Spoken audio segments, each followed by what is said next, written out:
আসসালামু আলাইকুম সুপ্রিয় শিক্ষার্থীবৃন্দ, কেমন আছো সবাই? আশা করি ভালো আছো। আমি তোমাদেরকে আমাদের আজকের অনলাইন শ্রেণী কার্যক্রমে স্বাগত জানাচ্ছি। আমি ফাতেমাতুল জোহরা, প্রভাষক ফিন্যান্স ব্যাংকিং ও বীমা, Narayanganj high school and college. গত ক্লাসে আমরা পড়েছিলাম ফিন্যান্স ব্যাংকিং ও বীমা দ্বিতীয় পত্র থেকে অধ্যায় 6। আশা করি তোমরা গত যে ক্লাসের পড়াগুলো ছিল সেগুলো কমপ্লিট করেছো এবং খুব ভালোভাবে তোমাদের বই থেকে দেখে পড়াগুলো শেষ করেছো।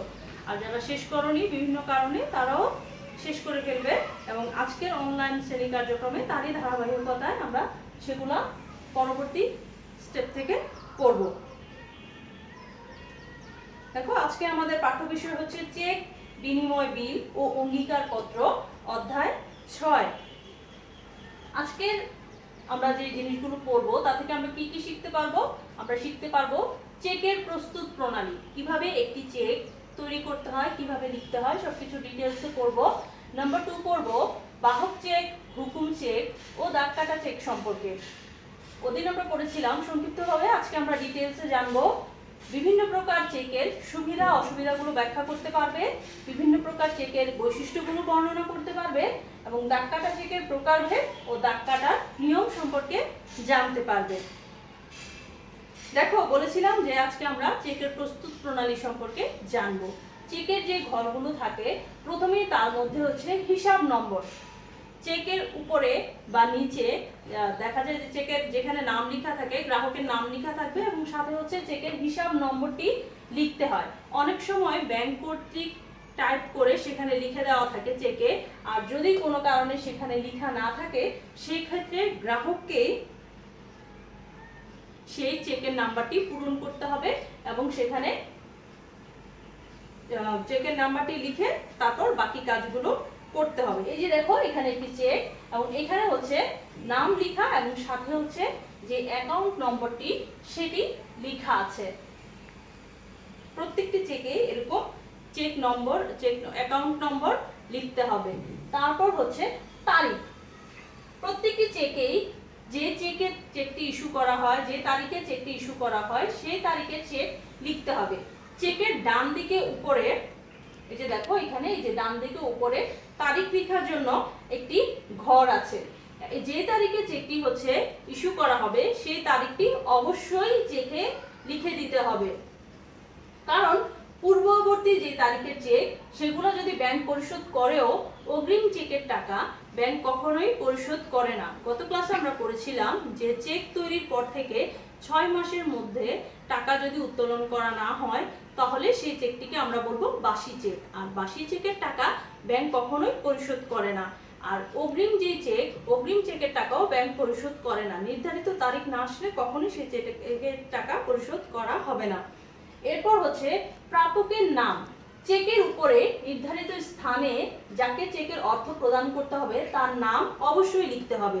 আর যদি বাহকই সেই চেকের টাকা উত্তোলন করে তাহলে সেখানে নিজ বা স্বয়ং বা সেলফ লিখতে হয়। আর হুকুম চেক ও দাগ কাটা চেকে প্রাপকের নামের স্থানে অবশ্যই প্রাপকের নাম লিখতে হবে। প্রাপকের নাম ছাড়া কোনোভাবেই চেকের টাকা উত্তোলন করা যাবে না। এরপর যে গুরুত্বপূর্ণ বিষয়টি চেকে থাকে সেটা হচ্ছে চেকের টাকার পরিমাণ কথায় এবং অঙ্কে দুভাবেই যথাযথভাবে পূরণ করে লিখতে হবে। চেক লেখার ক্ষেত্রে পূর্বে ও পরে যদি কোনো খালি জায়গা থাকে তাহলে সেগুলো পূরণ করে দিতে হবে। দেখো, এই যে চেকের টাকা অ্যামাউন্ট, চেকটা আমি দেখাচ্ছি আবার তোমাদেরকে। এই যে এরকম ফাঁকা জায়গা থাকা যাবে না, এখানে সামনে দুটো সমান চিহ্ন দিতে হবে এবং লাস্টে ক্লোজিং দিয়ে চেকের টাকাটা ক্লোজ করতে হবে।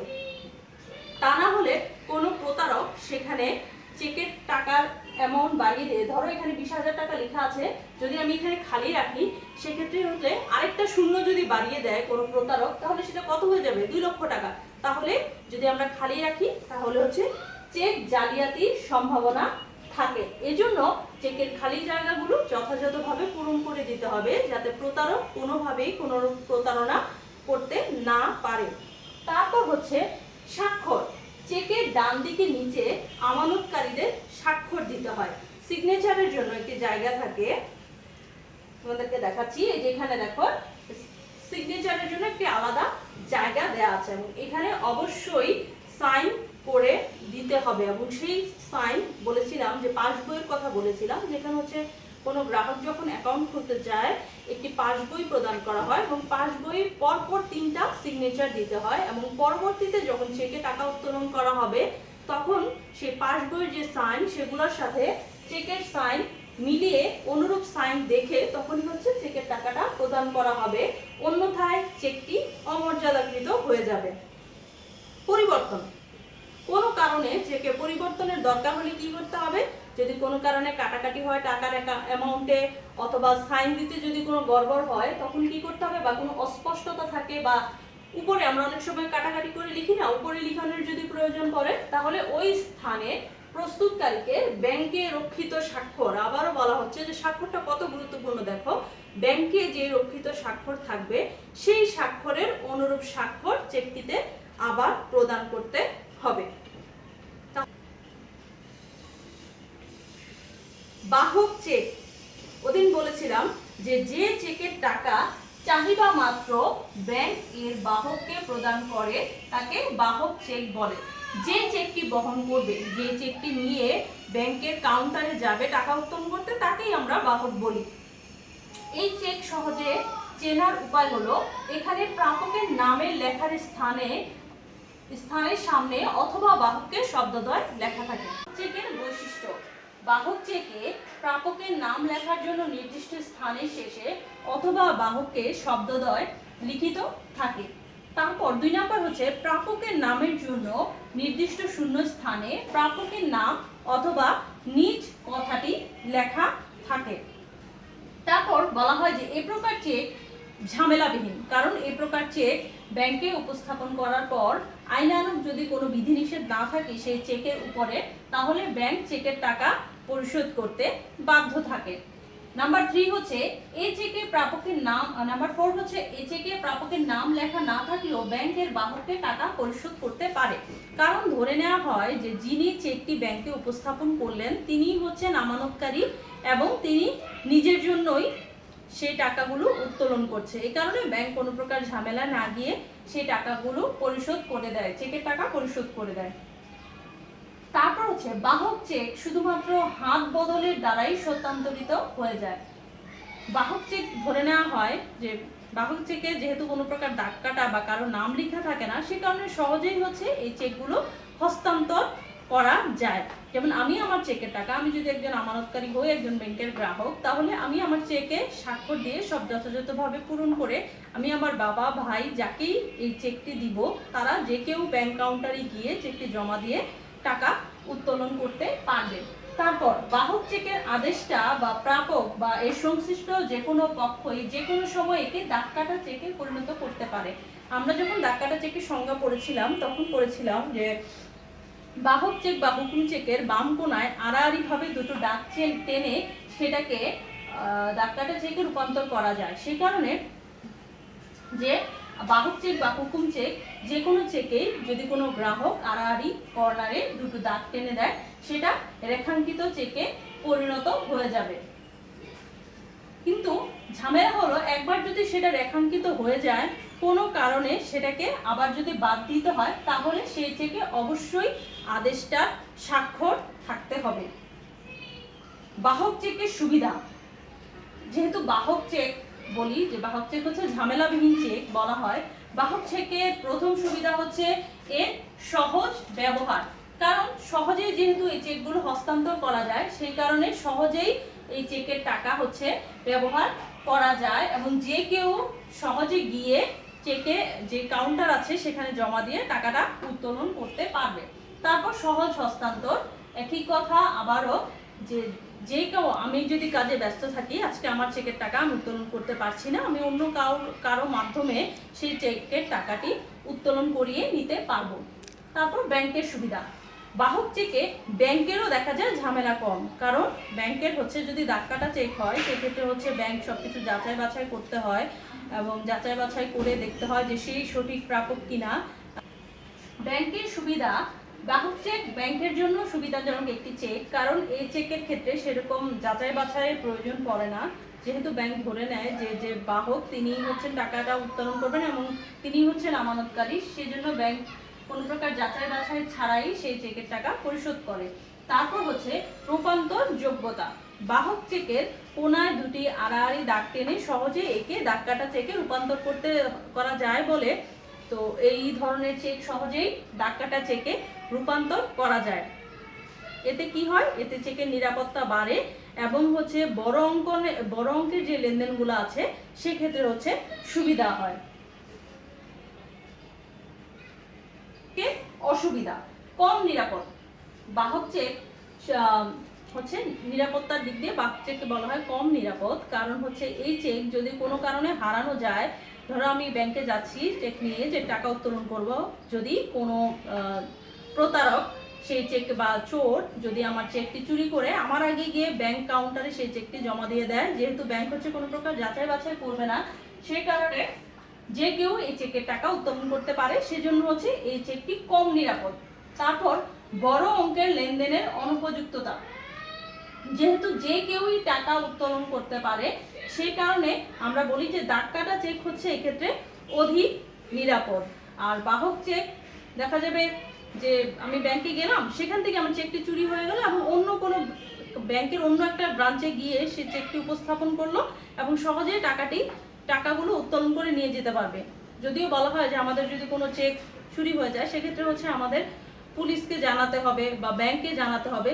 যদি কোনো কারণে আমরা সেটাতে দেরি করে ফেলি ব্যাংকে জানাতে বা পুলিশে যে ইনফর্ম করা সেটা জানাতে যদি দেরি করে ফেলি, তাহলে সহজেই আমাদের টাকা অন্য কেউ নিয়ে যেতে পারে।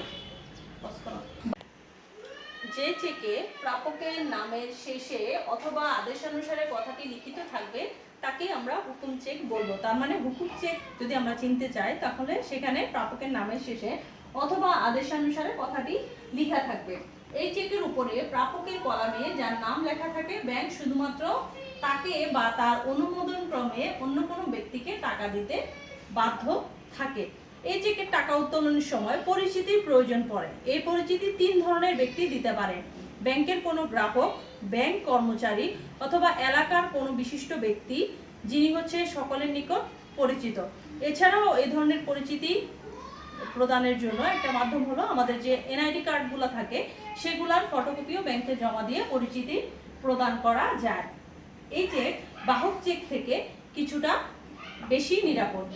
তারপর হুকুম চেকের বৈশিষ্ট্য। হুকুম চেকে প্রাপকের নামের শেষে অথবা আদেশানুসারে শব্দদ্বয় লেখা থাকে। তার মানে আমরা যখনই দেখব অথবা আদেশানুসারে নামের শেষে লেখা, তখন আমরা বুঝবো এই চেকটি হচ্ছে হুকুম চেক।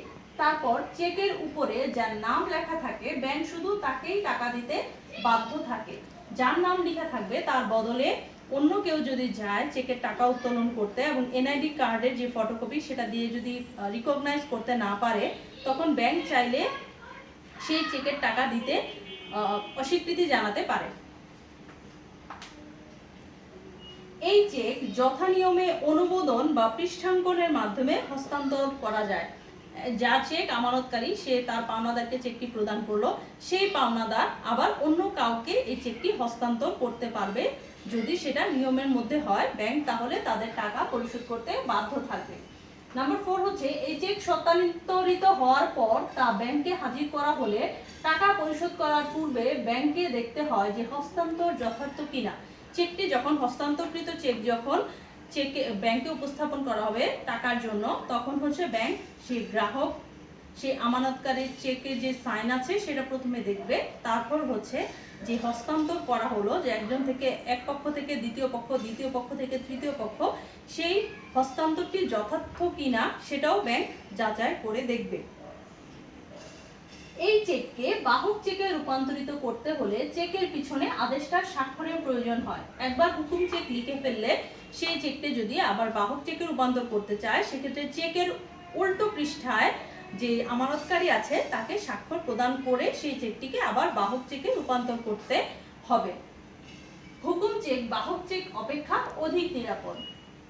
স্বাভাবিক, কারণ বাহক চেকে কি হয় যে কারো নাম লেখা নাও থাকতে পারে, অথবা যে কেউ চাইলে ব্যাংকের কাউন্টার থেকে টাকা উত্তোলন করতে পারবে। কিন্তু হুকুম চেকের ক্ষেত্রে কি হবে? হুকুম চেকের ক্ষেত্রে শুধুমাত্র যার নাম লেখা থাকবে অথবা যাকে হস্তান্তর করা হবে যথার্থভাবে, শুধুমাত্র সেই চেকের টাকা উত্তোলন করতে পারবে। এই ধরনের চেককে দাগ কাটা চেকে পরিণত করা যায়। হুকুম চেকের সুবিধা। হুকুম চেক হচ্ছে আমরা বলি যে বাহক চেক থেকে অধিক নিরাপদ, কারণ বাহক চেকের টাকা, বাহক চেক যদি হারিয়ে যায় তাহলে দেখা যাবে যে কেউ জালিয়াতি বা প্রতারণার মাধ্যমে যেই চেকটি খুঁজে পাবে সেই ব্যাংকের কাউন্টারে গিয়ে টাকা উত্তোলন করতে পারবে, কিন্তু কোনো প্রকার পরিচিতি সেখানে দরকার হবে না। কিন্তু হুকুম চেকের ক্ষেত্রে কি হয়, যে যার নাম লেখা থাকবে শুধুমাত্র তার পরিচয় নিশ্চিতকরণের পরেই ব্যাংক কাউন্টার থেকে তাকে টাকাগুলো পরিশোধ করে দেওয়া হবে। তারপর হচ্ছে নির্দিষ্ট ব্যক্তির অর্থ প্রাপ্তির নিশ্চয়তা। ব্যাংক কাউন্টার থেকে সেটা নিশ্চিত করা হয় যে যে ব্যক্তি টাকা উত্তোলন করতে গেলেন তিনিই হচ্ছেন সেই ব্যক্তি যাকে আমানতকারী চেকটি হস্তান্তর করেছেন, বা প্রথম পক্ষ আমানতকারী, দ্বিতীয় পক্ষ হচ্ছে যাকে চেকটি প্রদান করা হবে প্রাপক। প্রাপক থেকে আবার যখন অন্য কাউকে আমি হস্তান্তর করব, ব্যাংক হচ্ছে সবকিছু যাচাই বাছাই করার পরে সেই যথার্থ ব্যক্তিকেই টাকা পরিশোধের নিশ্চয়তা প্রদান করে। হুকুম চেকের কি থাকে, লিখতে কিছু সমস্যা থাকে। বন্ধ করবো ওকে। হুকুম চেকের কিছু সুবিধা যেমন আছে তেমন কিছু অসুবিধাও আছে। প্রথম অসুবিধা যেটা, সেটা হচ্ছে লিখতে সমস্যা। হুকুম চেকে সাধারণত সুবিধা হয় যখন শুধু একজন প্রাপক থাকে, কিন্তু একাধিক প্রাপকের ক্ষেত্রে বা যদি এক কোম্পানি অন্য কোম্পানির জন্য চেকটি কাটে, তখন দেখা যায় যে কোম্পানির নাম লেখার কারণে, তখন তো কোনো সাধারণত ব্যক্তির নাম থাকে না, কোম্পানির নাম লেখার কারণে চেকের অর্থ কাউন্টার থেকে সংগ্রহ করতে ঝামেলা দেখা দেয়। এরপরে নাম্বার 2 হচ্ছে অর্থ সংগ্রহের সমস্যা। হুকুম চেকের অর্থ যে কেউ সংগ্রহ করতে পারে না। প্রাপকের নামের স্থলে যার নাম থাকে শুধুমাত্র তাকেই ব্যাংকে যেয়ে চেকের অর্থ সংগ্রহ করতে হয়। কোনো কারণে যদি সেই যে চেকের টাকা উত্তোলন করবে সে যদি কোনো কারণে অসুস্থ থাকে বা ব্যাংকে যেতে অসমর্থ হয়, সেক্ষেত্রে দেখা যায় তখন যদি জরুরি প্রয়োজনও হয় টাকার, তবুও চেকের টাকা উত্তোলন করা সম্ভব হয় না। তারপর হচ্ছে হস্তান্তরের সমস্যা। বাহক চেক যেভাবে শুধুমাত্র এক হাত থেকে অন্য হাতে দেওয়ার মাধ্যমে হস্তান্তর করা যায়, হুকুম চেকে কিন্তু এই সুবিধাটি আমরা পাই না, কারণ চেকের পিছনে প্রাপক বা অনুমোদন বলে প্রাপককে স্বাক্ষর করতে হয়। অনুমোদন আবার বিভিন্ন ধরনের হতে পারে, আবার তাও হস্তান্তরকালে ভাবতে হয় যে কিভাবে অনুমোদন করা হবে, কিভাবে দেওয়া হবে। অনেকগুলো পক্ষ যদি হয় সেক্ষেত্রে হস্তান্তরে ঝামেলা দেখা দেয়। প্রাপক নিশ্চিতকরণের সমস্যা।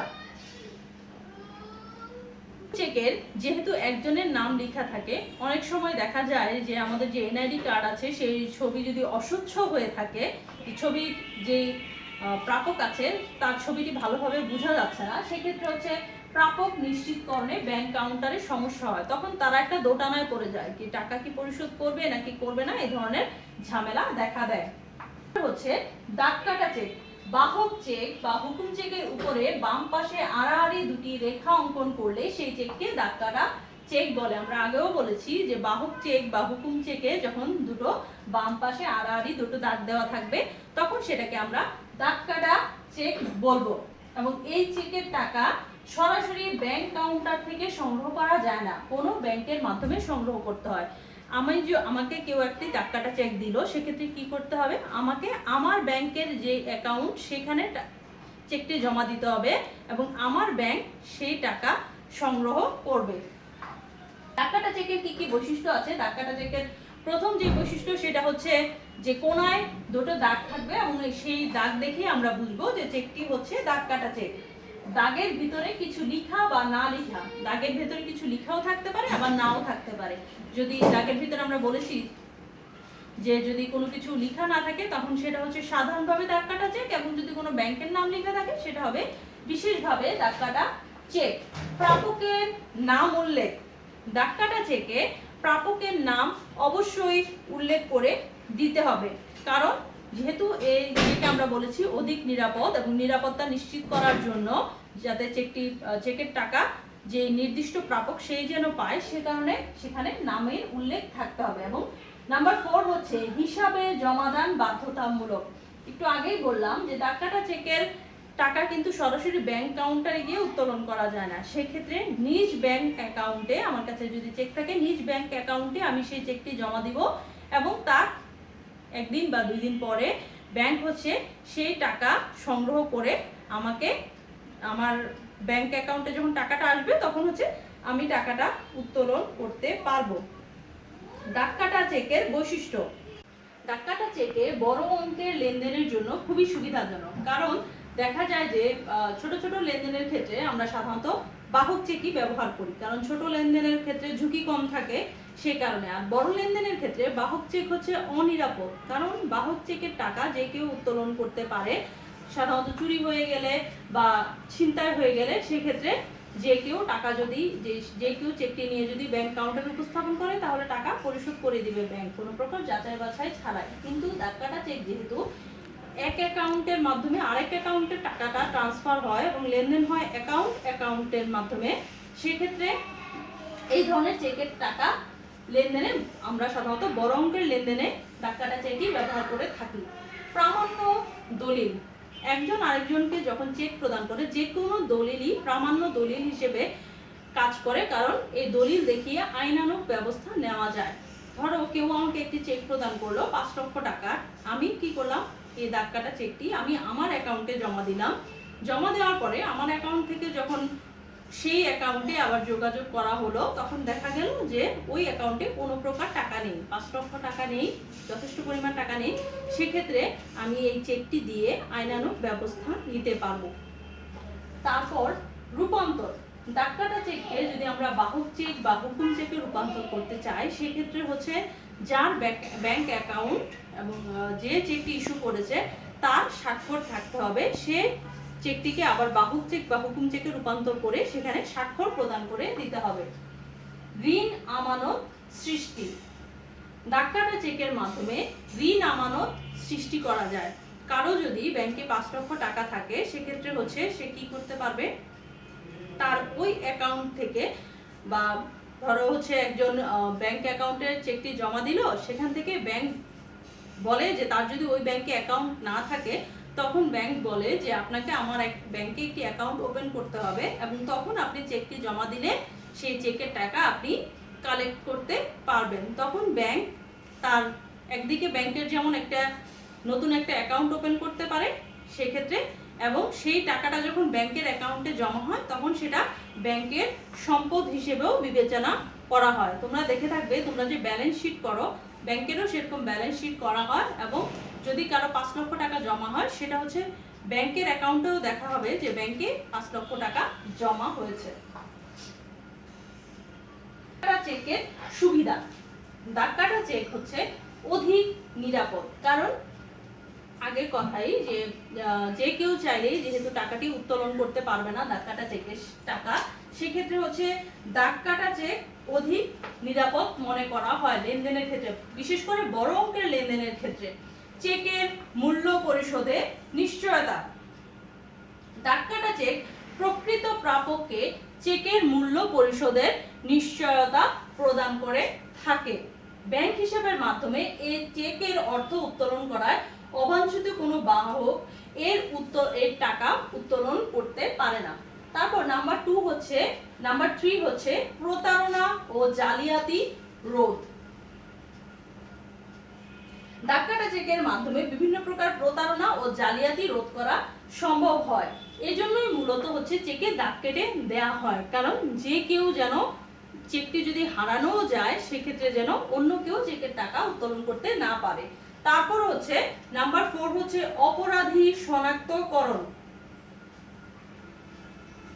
অপরাধী শনাক্তকরণ কিভাবে করা যায় সেটা হচ্ছে ডাক কাটা চেকে যেহেতু প্রাপকের নাম লেখা থাকে, যদি চেকটি হচ্ছে আগে ব্যাংক অ্যাকাউন্টে জমা দিতে হয় এবং ব্যাংক হচ্ছে তার 1 দিন বা 2 দিন পরে টাকাটি সংগ্রহ করে। সেই কারণে যদি চেকটি চুরি হয়ে যায় এবং ইতিমধ্যে যদি ব্যাংকে ইনফর্ম করে দেওয়া যায় যে আমার চেকটি চুরি হয়ে গেছে, তখন যদি সেই প্রতারক যদি ব্যাংকে গিয়ে টাকা উত্তোলন করতে চায় সেক্ষেত্রে হচ্ছে যেহেতু আমরা পূর্বেই ইনফর্ম করে দিব ব্যাংকে, সেক্ষেত্রে ব্যাংক সেই প্রতারককে ধরতে পারে এবং আমরা আইনানুগ ব্যবস্থা গ্রহণ করতে হচ্ছে। অসুবিধা। ডাক কাটা চেকের কিছু অসুবিধাও আছে, সুবিধা যেমন আছে অসুবিধাও আছে। নগদ উত্তোলনে অসুবিধা।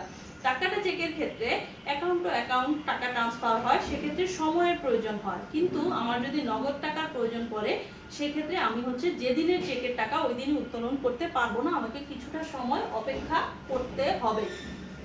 হস্তান্তরে অসুবিধা। এরূপ চেক সাধারণত হস্তান্তর করা যায় না। আমরা যেমন বাহক চেক বা হুকুম চেককে সহজেই হচ্ছে অনেকগুলো পক্ষ আছে, আমরা পড়েছিলাম যে প্রাপক, অনুমোদন বলে প্রাপক, ধারক, সেই ধরনের যে হস্তান্তর, ওই হস্তান্তরগুলো আমরা ডাককাটা চেকের মাধ্যমে করতে পারি না, বা করতে গেলেও কিছুটা অসুবিধার সম্মুখীন হতে হয়। তারপর হচ্ছে অধিক উপযোগ সৃষ্টিতে বাধা। হুকুম চেকের ক্ষেত্রে সহজেই যদিও হস্তান্তর করা যায়, কিন্তু ডাককাটা চেকের ক্ষেত্রে কি হয়, এটি সহজেই এর যে আবর্তন বলতে, যেহেতু বাহক চেক, হুকুম চেক অনেকগুলা পক্ষতে যায় এবং অনেকজন গ্রাহক সেই টাকাটা ইউজ করে বা তাদের কাছে সেটা সম্পদ হিসেবে বিবেচিত হয়, কিন্তু ডাককাটা চেকে এরকম হস্তান্তরের অসুবিধার কারণে এই চেকটি অধিক উপযোগ সৃষ্টিতে বাধা সৃষ্টি। ডাককাটা চেককে প্রকারভেদ ও ডাককাটার নিয়ম। ডাককাটা চেককে দুটি ভাগে ভাগ করা যায়, একটা হচ্ছে সাধারণভাবে ডাককাটা চেক এবং আরেকটি হচ্ছে বিশেষভাবে ডাককাটা চেক। সাধারণভাবে ডাককাটা চেক আমরা কাকে বলি, যখন কোনো চেকের উপরিভাগে শুধুমাত্র আড়াআড়ি দুটি সমান্তরাল রেখা বা এরূপ সমান্তরাল রেখার মধ্যে এন্ড কোণ বা এরূপ কোনো শব্দ সংক্ষেপের উল্লেখ থাকে এবং এতে হস্তান্তরযোগ্য নয় এ ধরনের কোনো শব্দ উল্লেখ করা হোক বা না হোক, তাকে সাধারণভাবে ডাককাটা চেক বলে। দেখো এখানে ছবি দেওয়া আছে ডাককাটা চেকে, দাগের ভিতরে কোনো কিছু লেখা থাকতেও পারে, এন্ড কোম লেখা থাকতে পারে, অ্যাকাউন্ট পেই থাকতে পারে, নট নেগোশিয়েবল এরকম লেখাও থাকতে পারে। এই লেখাগুলো আমরা যখন দেখব কোনো চেকের মধ্যে, সেটাকে বলা হবে সাধারণভাবে ডাককাটা চেক। এরপর আছে বিশেষভাবে ডাককাটা চেক।